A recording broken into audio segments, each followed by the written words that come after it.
So if Nebuchadnezzar is the mouth and spokesman of Satan the dragon, this automatically qualifies him as the Antichrist. Therefore, when he returns from the dead at the end of this age, he will assume the identity of the Islamic Jesus, Isa. Please watch my video, which provides powerful evidence of the true identity of the Antichrist, titled Islamic Isa is the Antichrist. In another of my videos, titled Identities of the First and Second Beasts of Revelation, I have presented powerful evidence which shows that Abu Bakr al-Baghdadi is the first beast of Revelation who is Satan in the flesh, and that the Islamic Isa is the second beast of Revelation who is also Satan in the flesh. Now, bearing that in mind, the next Bible verse describes the first beast, al-Baghdadi, receiving King Nebuchadnezzar as his spokesman or mouth. Revelation chapter 13 verse 5.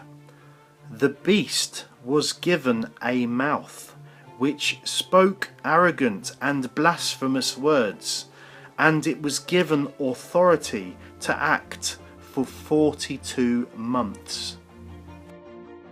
In the next Bible verse, we are given the following important details about the 7 heads of the sea beast.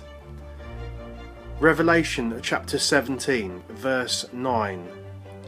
This calls for a mind with wisdom. The 7 heads are 7 mountains. So according to that last verse, the 7 heads are 7 mountains. Now if we examine the following Bible psalm, it tells us what a mountain represents. Psalm 48 verse 1. Great is Yahweh and most worthy of praise in the city of our God, in his holy mountain. Okay, after hearing that verse, it would appear to suggest that a mountain is portrayed as a kingdom. So therefore this indicates that the 7 heads of the sea beast are 7 kingdoms. And according to the next verse, the 7 heads also represent 7 kings. Revelation chapter 17 verses 9 to 10. The 7 heads are 7 mountains that the woman sits on. They are also 7 kings. 5 have fallen, and 1 is, and the other king has not yet come, but when he comes, he must rule for a short time. According to that verse, each head of the sea beast represents a kingdom and king. And it is universally accepted that the woman who sits on those 7 heads, kingdoms, is the prostitute mentioned in Revelation chapter 17, who represents all the people in the world who follow false religions and practices. Okay, so now that things have been clarified, I will provide the correct identity of those 7 kingdoms and kings.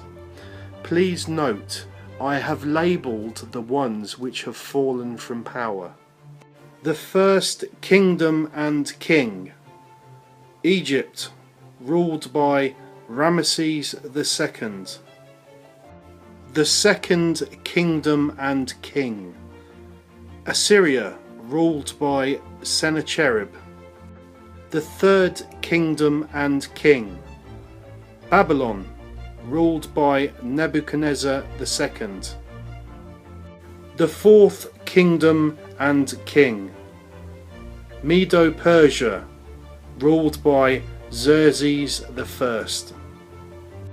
The fifth kingdom and king, Greece, ruled by Alexander the Great.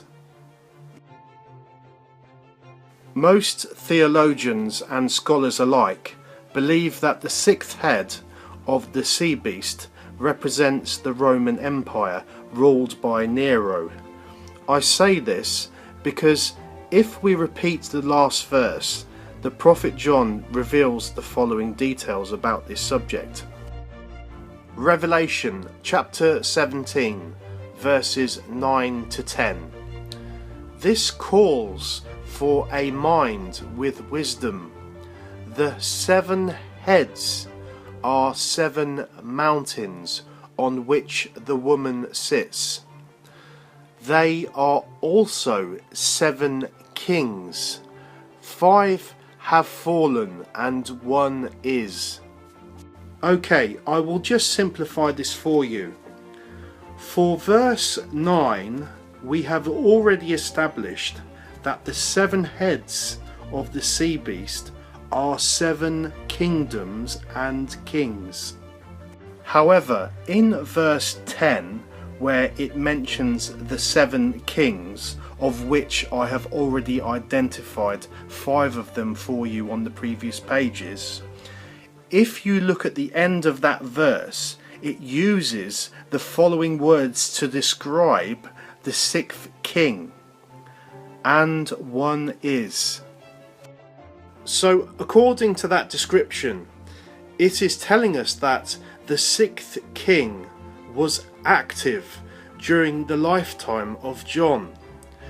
If we look at ancient history, it is a fact that the Roman Empire ruled by Emperor Nero was active at the time of John. Therefore, the inevitable conclusion is that the 6th king is Nero.